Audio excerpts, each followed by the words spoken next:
जो ऑर्गेनिजम्स होते हैं जो कि न्यूट्रिएंट्स लेते हैं डेड एंड डिकेइंग मैटर से, उनको सैप्रोट्रॉप्स बोलते हैं।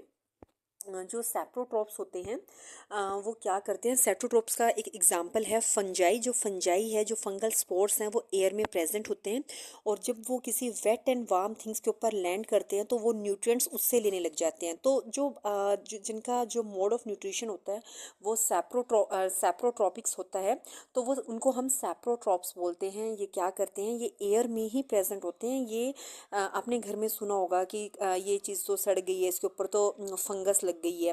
तो वो जो चीज़ें हैं जो एयर में प्रेजेंट होती हैं और वेट एंड वार्म थिंग्स से जो है न्यूट्रिशन लेती है। जैसे आपने देखा होगा ब्रेड जो है कई बार जब उसको ज़्यादा दिन हो जाते हैं तो वो उसके ऊपर फंगस लग जाती है।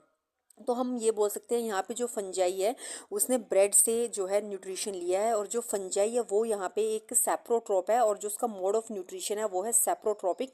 और वो अपना न्यूट्रिशन कहाँ से ले रही है, वो ब्रेड से ले रही है। तो इसलिए हम इसको बोल सकते हैं वो सैप्रोट्रॉप है, जो भी डेड और डिकेइंग मैटर से जो है अपना न्यूट्रिएंट्स लेती है।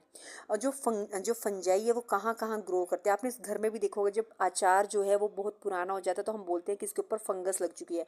तो जो फंजाई है वो पिकल्स के ऊपर भी लगती है। लेदर कपड़े जो है, अगर उनको बहुत दिनों तक हम उनको धूप ना लगाए, बहुत दिनों से ऐसे ही रखे हैं वेट एनवायरनमेंट में, वेट एंड ड्राई एनवायरनमेंट में, तो कपड़ों के ऊपर भी लग जाती है, ओल्ड क्लोथ्स के ऊपर। तो इसका आंसर होगा ऑल ऑफ दीज।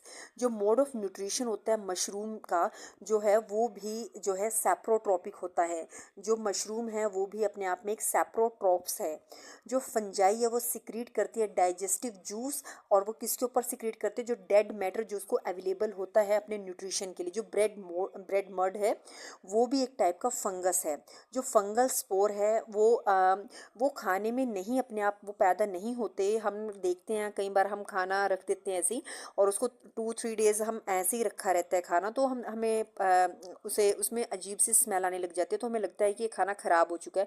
तो वो एनवायरनमेंट में जो प्रेजेंट होता है, वो एनवायरनमेंट में फंगल स्पोर जो प्रेजेंट होते हैं वो उस खाने के ऊपर लैंड करते हैं। वो खाना अपने आप से नहीं कोई बैक्टीरिया प्रोड्यूस कर रहा, वो फंगल स्पोर एयर में प्रेजेंट होते हैं, वो उस खाने के ऊपर लैंड होते हैं और वहाँ से वो अपना न्यूट्रिशन लेते हैं।